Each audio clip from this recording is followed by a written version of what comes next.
Railway కార్మికుల సమస్యల పరిష్కారం కోసం పోరాడే మజ్దూర్ యూనియన్కు గెలిపించాలని Mazdoor union divisional secretary Ravinder పిలుపునిచ్చారు.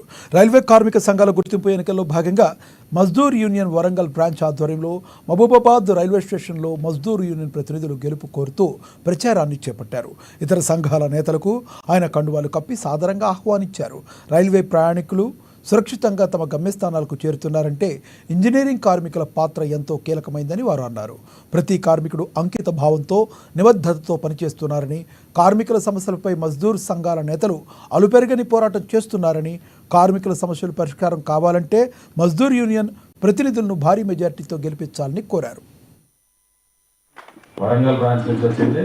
రేపు రాబోయే రోజుల్లో కీమెన్ పోస్ట్ ని సెలక్షన్ పోస్ట్ గా మార్చేటువంటి ప్రక్రియ ఖచ్చితంగా వరంగల్ బ్రాంచ్ నుంచి విత్ ఇన్ 48 hours లో నేను జనరల్ సెక్రటరీ గారికి ఆ కీమెన్ ఫిల్లింగ్ ఆఫ్ పోస్ట్ ఆఫ్ కీమెన్ అనే దాన్ని సెలక్షన్ కింద తీసుకొచ్చి డైరెక్ట్ గా ఒక స్క్రీనింగ్ టెస్ట్ కానీ లేదా ఫిజికల్ ఎఫిషియన్సీ టెస్ట్ కావచ్చు లేదా టెక్నికల్ ఎగ్జామినేషన్ ద్వారా ఆ కీమెన్ పోస్టులు నింపాలని మరి ఖచ్చితంగా తెలియజేస్తాం. గ్యారంటీగా అది మన వరంగల్ బ్రాంచ్ నుంచి, అది ముఖ్యంగా సికింద్రాబాద్ డివిజన్ నుంచి ఆ గొంతు రైల్వే బోర్డు దాకా పోతుందని నేను తెలియజేస్తున్నాను. తెలిసి ఉంటది. ఒకటి ఇతర గ్రూప్ డి కార్మికులు అంటే మిగతా అదర్ డిపార్ట్మెంట్ లో ఏ రకంగా అయితే నాన్ గెస్టెడ్ వాళ్ళకి హైయెస్ట్ గ్రేడ్ పే 2800 ఉందో 4200 ఉంది. అదే రకంగా ట్రాక్మెన్ సోదరులందరికీ కూడా 4200 జీపీ ఇవ్వాలని